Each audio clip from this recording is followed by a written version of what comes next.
स्वागत है आपका आज की चाय पे।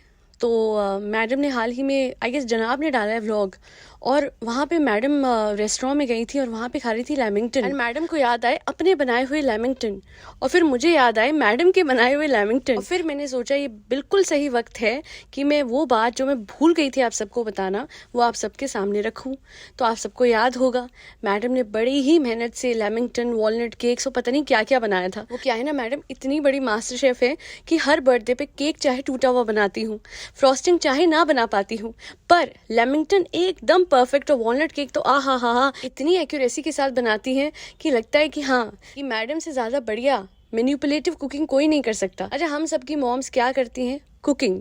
मैडम क्या करती हैं? मैनिपुलेटिव कुकिंग, यानी बाहर से खाना मंगवाओ और परोस दो और उसके बाद बताओ यस गाइस मुझे फुर्सत ही नहीं मिली कि मैं आप सबको लेमिंगटन केक्स बना के दिखा सकूं। तो ये देखिए क्या बना। तो इतनी बढ़िया एक्टिंग, मैडम तो एक्टर है ही, और अब तो व्लॉग्स की वजह से फुल टाइम एक्टर बन गई हैं। तो जब लेमिंगटन केक टेस्ट करके दिखा रही थी और उससे पहले ये दिखा रही थी कि ये सब कुछ मैंने बनाया, पर बेचारी को व्लॉग करने की फुर्सत नहीं मिली। वो क्या है ना, ऑफिस जाती हैं, काम करती हैं, घर आती हैं, पूरा घर संभालती हैं, और मतलब बहुत कुछ करना होता है, घर में कोई हेल्प ही नहीं है। अरे आई एम सो सॉरी, ये सब झूठ लग रहा था ना। तो वैसे मैडम का लेमिंगटन केक, वॉलनट केक, ये सब कुछ भी झूठ ही था। अब आप लोग बोलेंगे आपको कैसे पता, how are you so sure? तो खैर श्योर तो सभी लोग हैं जिनको पता है मैडम की रियलिटी, पर अगर किसी को अभी भी शक है कि मैडम ऐसा नहीं कर सकती, मैडम तो बहुत अच्छी हैं, मैडम तो बहुत बड़ी कुक हैं, अच्छे बुरे का तो खैर आप सब समझ ही सकते होंगे कि वो कैसी हैं। पर जहाँ तक कुक होने की बात है तो मैं आप सबको बता देती हूँ कि एक बहुत बड़ा लूप होल है जो मैडम ने खुद ही व्लॉग में अपने हाथों से दे दिया, जिसकी वजह से मुझे समझ में आ गया था कि नहीं, इन्होंने बिल्कुल भी ये लेमिंगटन केक या फिर वॉलनट केक अपने हाथों से नहीं बनाया है। मैडम जो है वो क्या कह रही थी कि यस गाइस मेरी मॉम जो है वो हमेशा लेमिंगटन केक बनाती थी। बचपन में मैंने बहुत खाया है।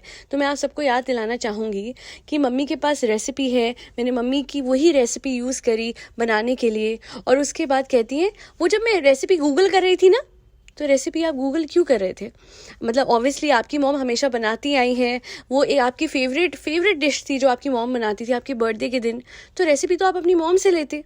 आप लोगों को याद होगा एक बार पहले भी मैडम ने ऐसे ही करा था कि अम्मी से वीडियो कॉलिंग पे, अम्मी आप मुझे बता दो, आई गेस क्या बना रही थी वो, हलवा बना रही थी, नहीं सॉरी गुंजिया बना रही थी। हालांकि बड़ी फ्लॉप गुंजिया थी, वो कच्ची रह गई थी, पर तब भी यही ड्रामा करा था, इसके बावजूद that she knew how to make it. हालांकि जहाँ तक लेमिंगटन केक की बात आती है तो शी क्लियरली सेड कि हमेशा उनकी मदर ने बनाया, तो किस बात की रेसिपी चेक कर रही थी ऑनलाइन, जिसकी वजह से ही मुझे समझ में आ गया था कि नहीं, इन्होंने नहीं बनाया है। हाँ, इनिशियली इन्होंने ट्राई किया था वो केक वेक बना के करने का, बट बाद में आप सबके सामने है जो इन्होंने केक प्रिपेयर करा था, एक तो वो टेबल पे ही पड़ा था जहाँ पे वो वॉलनट केक काट काट के भेज रही थी। एक तो इनका ऑब्सेशन मुझे समझ नहीं आता है कि वहाँ पे खाना भेजने का ऑब्सेशन है क्या।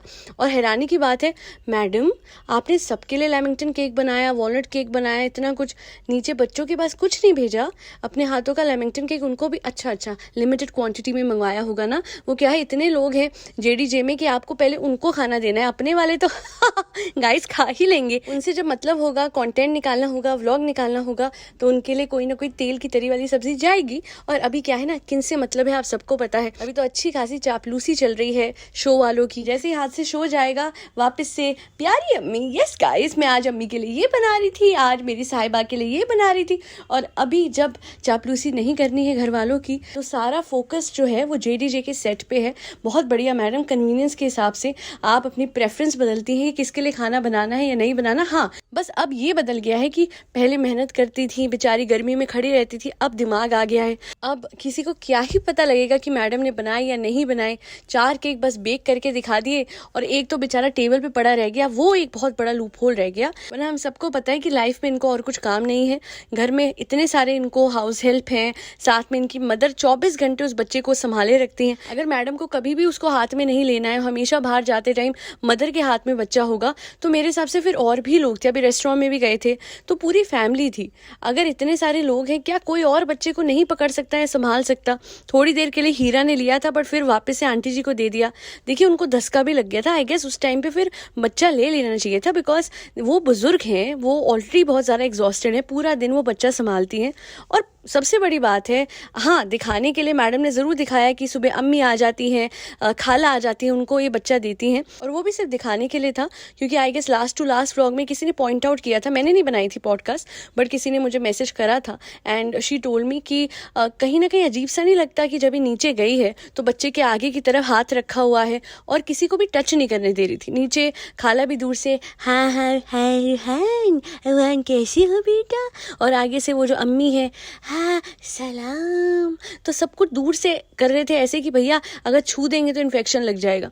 तो जितना नानी हैंडल कर रही है, बच्चे को संभाल रही हैं, हैट्स ऑफ, वो पूरा अपना 100% दे रही है। पर बाकियों को भी देने दो मैडम। और इतना क्या है, वो लोग ऊपर आते हैं, क्यों आप नीचे नहीं जा सकती क्या? जब से ये घर बना है मैडम के और जनाब के तेवर बिल्कुल बदल गए हैं। इसी बात से आप अंदाजा लगा सकते हैं कि पहले जब ये पिज़्ज़ा मंगवाते थे लोगों के लिए बांटने के लिए तो नीचे लेके जाते थे और सब में बांटते थे बड़े अच्छे से। जनाब, मैं ये बोलूँगी कि तब बड़े अच्छे से जनाब खुद डिस्ट्रीब्यूट करते थे या मैडम करती थी।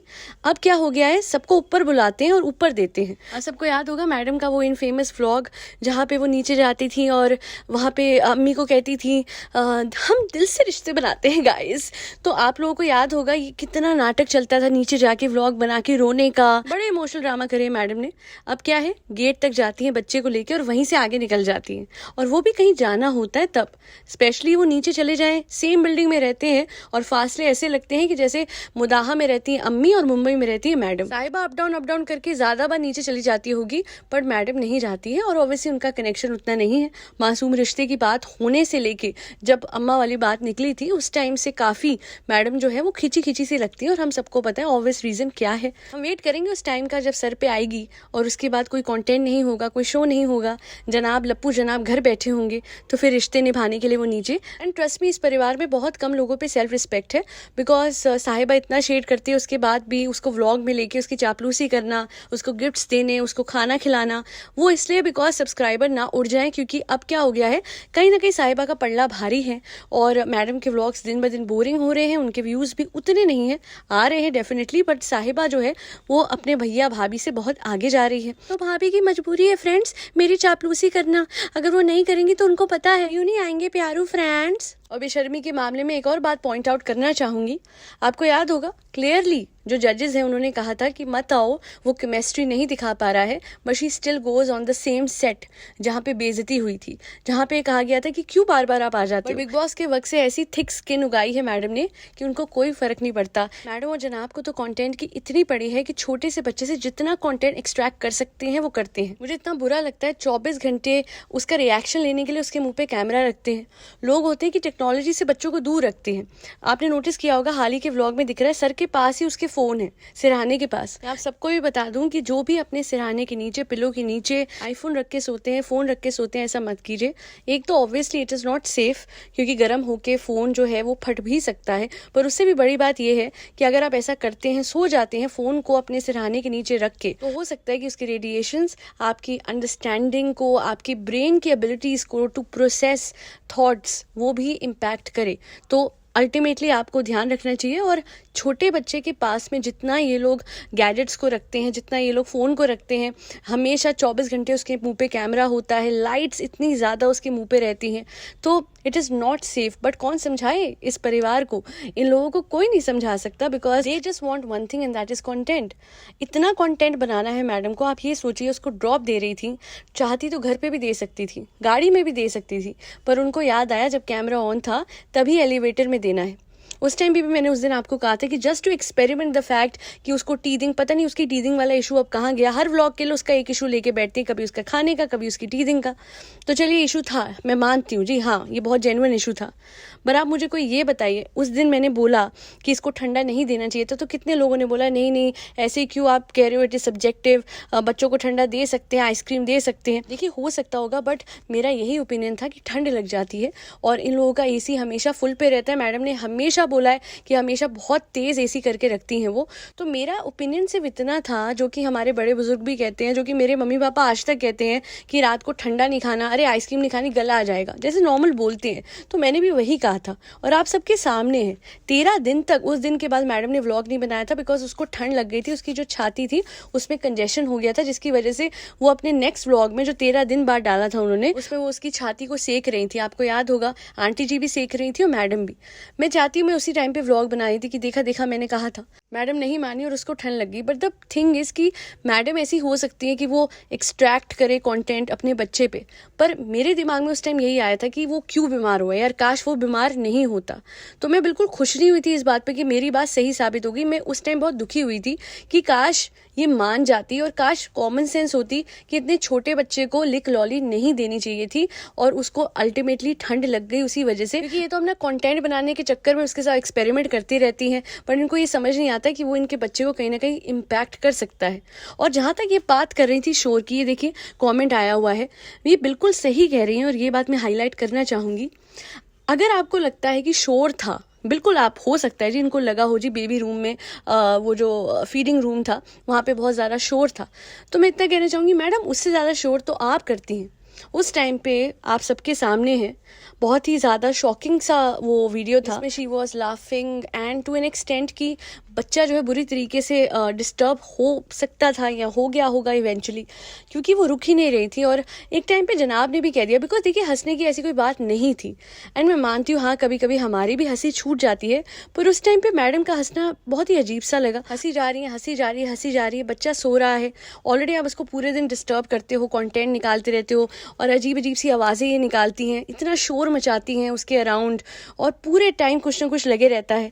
अपने घर में आपकी शांति नहीं है, उससे ज़्यादा नॉइस तो लप्पू जनाब की परफॉर्मेंस से होने वाले म्यूजिक के शोर से हो जाती होगी। पर ये क्रिप कर रही थी कि जियो मॉल का म्यूजिक बहुत तेज था। हालांकि वो बेचारा बच्चा जो जब पैदा हुआ था तब एक पीसफुल रूम को छोड़ के, जो साहिबा ने खुशी खुशी उनको दिया था, वो छोड़ के वो ठाक ठुक वाले घर में चली गई थी, तब वो बच्चा डिस्टर्ब नहीं हो रहा होगा। हर बार मैंने देखा है वो सो रहा होता है तो उसको किसी न किसी तरीके से उठाती हैं और कहती हैं उठ गया, तो वो सब टाइम पे इनको याद नहीं आता कि बच्चा डिस्टर्ब हो रहा होगा। पर I have observe this family, they crib about almost everyone and everything. Example साहिबा, ताज होटल, एंड देन वो फेमस पोस्ट कि बंदर क्या जाने अदरक का स्वाद। जी हाँ, ये मुहावरा बिल्कुल फिट बैठता है, बिकॉज जब आप जियो मॉल जैसी जगह जाते हो, जब आप एक अच्छी जगह जाते हो और आपके पास करोड़ों सूट हैं, क्योंकि ईश्वर कलेक्शन, ऋतु कुमार, आचू और पता नहीं कहाँ से आए हुए हैं, अमील भाई ने तो सैकड़ों बना के दे दिए कपड़े, वो मदर बेबी केयर वाले ब्रांड से इतने सूट आए, फीडिंग क्लोथ्स यही चलता था, पर वो कपड़े कहाँ गए, हवा में उड़न छू हो गए। क्या हालत बना के चलती हैं ये अपने आप को बिल्कुल एग्जॉस्टेड और मेहनती दिखाती है, जबकि हम सबको पता है कितने हाउस हेल्प है इनके पास। वो भरम दादा, निक्कू टिक्कू शिक्कू और वो हीरा मोती, और ऊपर से मम्मी को पूरे टाइम ये बच्चा दे के रखती हैं। रिस्पॉन्सिबिलिटी कोई नहीं है, बट दिमाग जो है वो शांत नहीं बैठता, कोई ना कोई खुराफात चलती रहती है कि चलो आज मैं पार्टी प्लेटर बना दूंगी। बेचारे लप्पू जनाब को समझ ही नहीं आया इसने बनाया है क्या है। पहले टाइम दूसरे टाइम अरे मैडम ये मत डालना, ये जो भी हाँ इसे क्या अच्छा पाइनएप्पल हाँ मत डालना, हाँ पहले में भी वही दिया था पहले में भी वही दिया, हाँ तो मैडम तभी तो कह रहा हूँ पसंद नहीं आया तो मत डालना।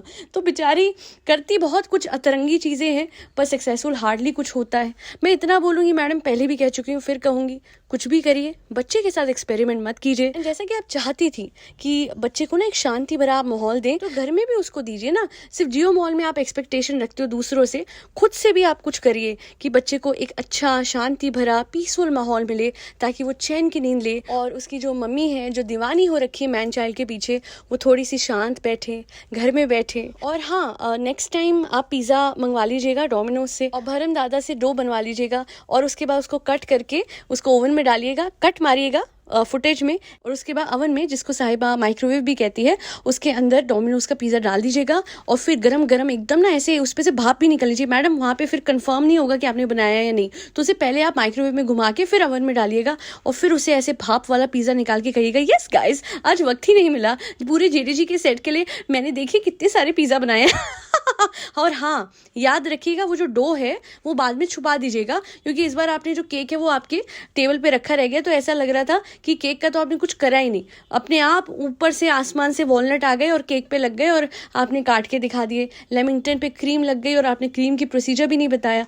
नेक्स्ट टाइम थोड़ा ध्यान रखिएगा मैडम, लूप होल्स आप ही दे देते हो, ठीक है। खैर, आपको हमारी महान कुक महान मैनिपुलेटिव कुक मैडम पे ये पॉडकास्ट कैसी लगी, और ये भी बताना मत भूलिएगा कि मैडम की कुकिंग स्किल्स आपको कैसी लगती हैं। एक ज़माना था बेचारी फ्रॉस्टिंग भी नहीं बना पाती थी और अब लेमिंगटन पे लेमिंगटन छाप रही हैं। तो मैं आप सबसे पूछना चाहूँगी कि आपको कैसा लगता है जब आप सबको ये फैमिली पूरी की पूरी मिल के उल्लू बनाती है। बट आई एम श्योर आप लोग अब बनते नहीं होंगे, अपनी खुली आंखों से आप समझते होंगे कि ये लोग क्या कर रहे हैं, क्योंकि सबको सच दिखता है, हर किसी को दिखता है। खैर आज के लिए इतना ही।